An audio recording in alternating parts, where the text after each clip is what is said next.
a light trucker, kazj.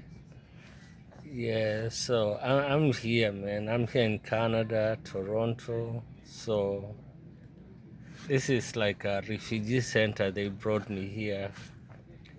You know, I'm just gonna tell you a little bit for those people, missed the video that I put out. So last 2 weeks I was dropping my load.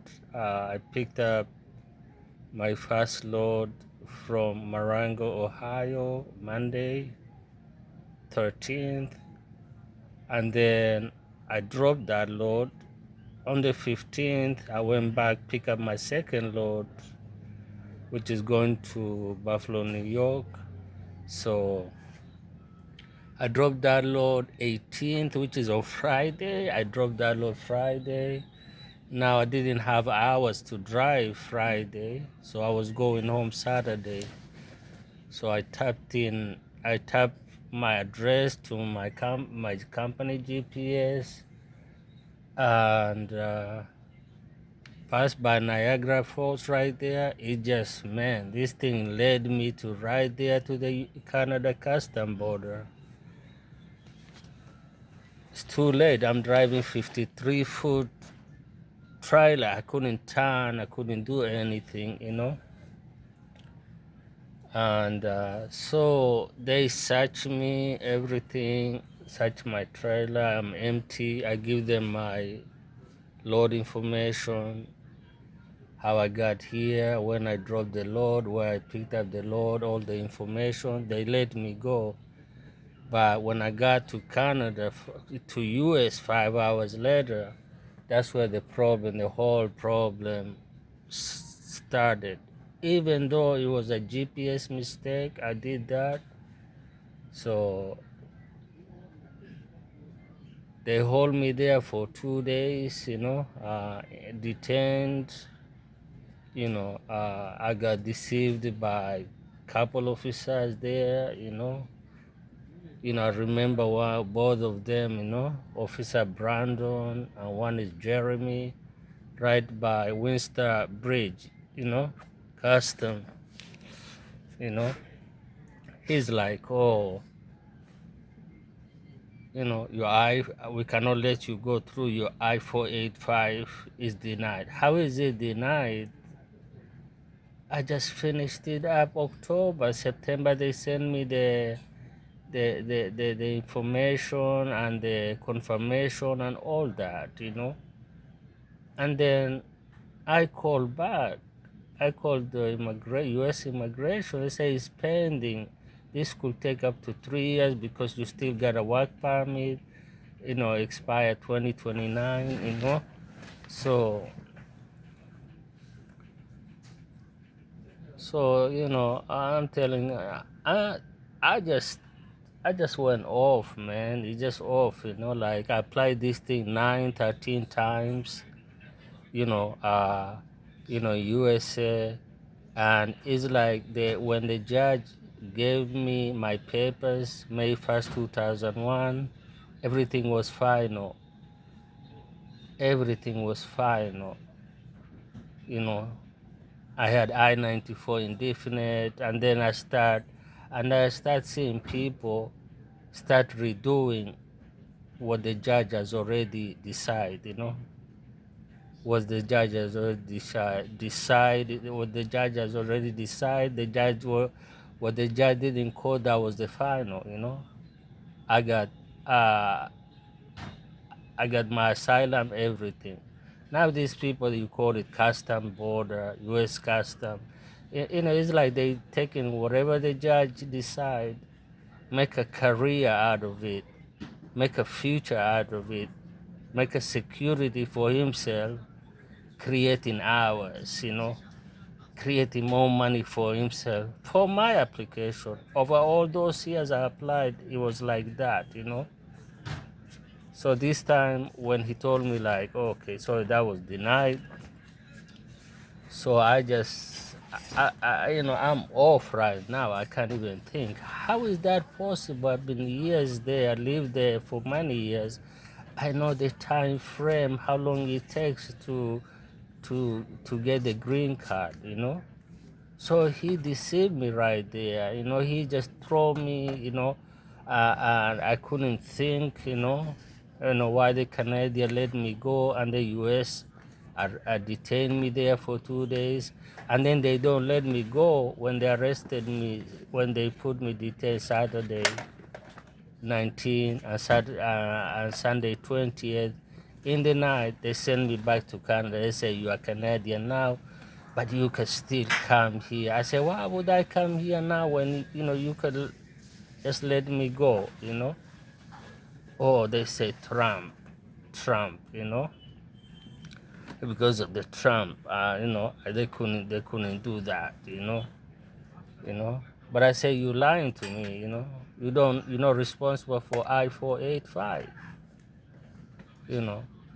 And then he bring one record, from 2007. That thing is expungable. That thing is small. It's not even a felony. You know, it's just a minor thing. It's still there. He start pointing things out. Bring it from 2007. The record that was already. I went to court and finished it up. Everything was clear. Is still there.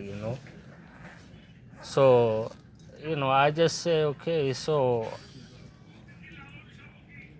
you cannot let me go. I'm Canadian, so now what I'm supposed to do? I just withdraw I say I'm gonna withdraw myself. So I'm here in Canada at the refugee center. I haven't seen a court yet. They just told me we have your email, we have your contract. So I don't know, man. I'm ready to go home, man. Seriously, I'm ready to pack, go back to Africa. I'm ready to go, man. And when I decide something, I don't usually go back. I'm ready to move on.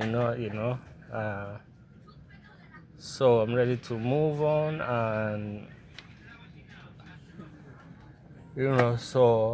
I'm not, they appear crying. I don't know, transforming to tiger. One time tiger, one time transforming to cats. All this game they play in the USA, they bring it here to Canada.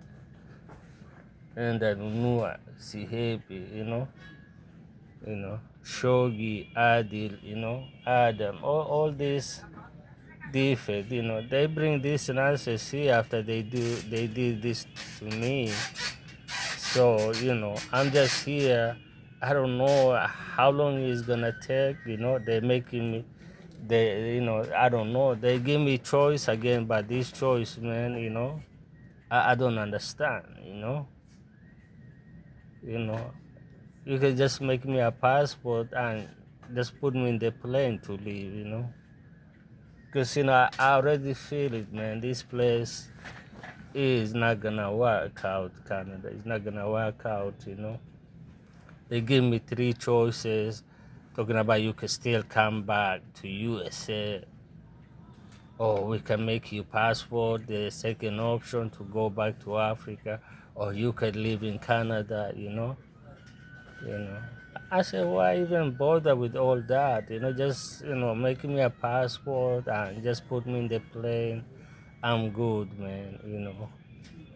So I'm good. Because I don't wanna waste more time than I did, in that country. So I'm here. This is like a refugee center. They brought me. We are here. We stay here. It's like a bunk bed. So yeah, I'm ready. I'm ready. I'm not going back. I don't think I'm going. And then I called the green guy. I said, say, what's you in a hurry, man? You still got until 2029 to work. And this thing is not like that. This thing like that. You no need to apply in green card. It take 3 years. That's the immigration lady told me that. It take 3 years because my work permit expired 2029. I say, you don't understand, ma'am. I was picking up a load from Ohio to Buffalo, New York. I make a wrong turn and I end up in U.S. custom border, Canada custom. And when I got home, 12 minutes away from my house, there is a U.S. custom. So they hold me, they detain me there. They couldn't even let me back in. So told me I go to U.S. Embassy, and U.S. Embassy only help the citizen. Remember, I have I-94, I-94 that these people still fighting the judge about. I-94 that the judge gave it to me as an asylum, indefinite, to live in that country, USA, indefinite. You know, for those people who don't understand, the word indefinite is forever. My I-94 is forever, indefinite. So I'm just gonna leave it like that, man. I don't stress, man. I just feel like, some weight I came out of me. I don't know that country. I don't know. It was programming, research, experimental. I feel more better here in Canada. The system left me. You know, the system left it. You call it system. Demonization. I don't know how you call those stuff. But I feel like I'm like me right now as a person. As a human. As a real virtual reality. So and I couldn't explain. It's very hard to explain what left me after all those years in that country. But I'm here, and I'm here. I'm not fighting. I'm not fighting anybody. I'm here, but I'll be I'll be ready to move on with my life. I'll be ready to move on very soon. I'm waiting for the decision. I went there, I was talking about submit to submit the application to the judge. You give us 20,000, 10,000, 15,000. This is like almost like paralegal. You remember that these lawyers. So like what I do that for? What I kill somebody with the truck?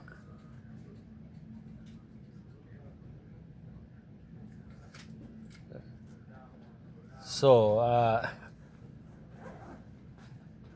I'm like, okay, so so just I thought about it before I made my decision. I'm thinking about it. I've been to a lot of places, Ontario, Toronto, Windsor. I've been traveling through Canada.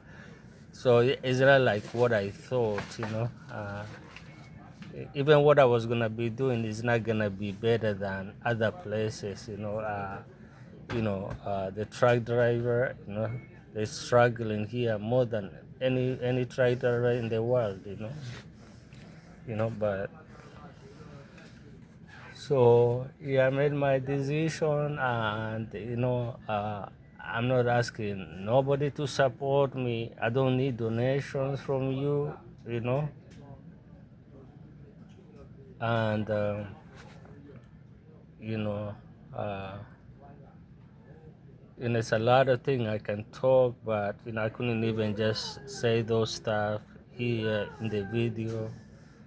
But I just have some few stuff to share, few stuff to share, uh, you know, just waiting. I don't know. I've been calling them just to give me a time frame when, they're gonna do that.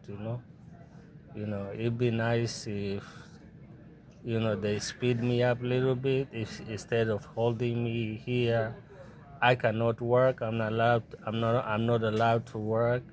I am on what they call conditional letter here. So I don't want to be here 3 years like this. Then It's a system that will refuse you the work permit, even to work a little bit, turn you to a drug dealer standing outside hustling, So it's kind of that this thing I'm trying to avoid, and I'm trying to leave. I'm trying to leave to go forever away. So yeah, so I got deceived from the beginning. I don't think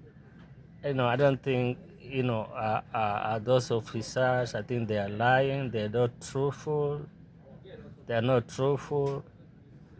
And then he didn't say that, because there's a camera when they interview me up and there. He said, "Why did you say you withdraw? Why did you say you withdraw?" He said, "Why did you say we withdraw?" Because he says, I'm withdraw because you told me my application is denied. I-485. Are you not, me and I, that you're not responsible to process anything. I-485, you're not responsible for that. And I have called them 2, 3 times. Then he's gonna hang up the phone. He's gonna hang up the phone. So with that said, that's all I have. Yeah, that's all I have.